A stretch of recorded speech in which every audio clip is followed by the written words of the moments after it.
మన ఆంధ్రుడే నిర్మించాడు అది నవయుగ సంస్థ తరపున కమ్మాయన. అది అదానీల పరమైంది. రెడ్డి చీఫ్ మినిస్టర్ అదానీలకు అమ్మేశాడు. ఉత్తినే అమ్ముతాడండి? నాకు చెప్పండి. నిన్న మొన్న పేపర్లు ఏమని వచ్చింది? అమెరికా నుంచి ఎన్ని డబ్బులు ముట్టాయని వచ్చింది చెప్పండి?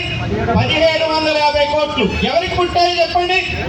ఎవరికి ముట్టాయో చెప్పండి? మరి అది న్యాయమా? 1750 కోట్లు తీసుకుని మనకి సోలార్ పాలసీని మొత్తం మన 25 సంవత్సరాల పాటు ఈ రాష్ట్ర ప్రజల యొక్క భవిష్యత్తునే తాకట్టు పెట్టాడు. 72,000 కోట్ల రూపాయలు కట్టాల్సి వస్తుంది మనం అందరం. అటువంటి జగన్మోహన్ రెడ్డి అక్కడ ఏమమ్మాడు? కృష్ణపట్నం పోర్ట్ అమ్మాడు 10,000 ఎకరాలు. ఇప్పుడు అదాని పాదక్రాంతం అయింది.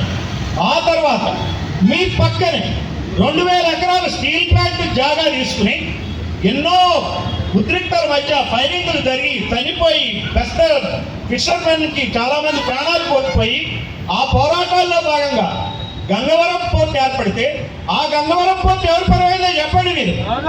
అదానే ప్రదమైంది. అక్కడ ఉన్న గవర్నమెంట్ వాటా 10% కన్నా ఎక్కువ ఉంటే దాన్ని కేవలం 600 కోట్లకు అమ్మేశాడు జగన్మోహన్ రెడ్డి. ఇవన్నీ మనకి పైకి వచ్చే మాటలే. లోపల వచ్చే ట్రాన్సాక్షన్స్ మరి మనీ లాండరింగ్ మనకు తెలియదు. అది తీసేవాళ్ళు ఎవరు?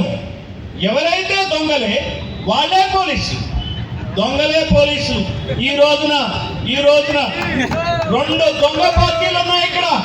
ఈ 2 దొంగ పార్టీలు పిల్లల్లాగా కొట్లాడుకుంటున్నాయి. ఈ పిల్లలు కొట్లాడుకునే దేనికోసం తెలుసా? మన సంపద అనే రొట్టె ముక్క కోసం. మన సంపద అనే రొట్టె ముక్క కోసం ఈ పిల్లలు కొట్టుకుంటే కోతిలాగా అదానీలు జిందాల్లో వచ్చి నీకింత అని చెప్పి ఆ రొట్టె ముక్కను మొత్తం వాళ్ళే నేస్తున్నారు.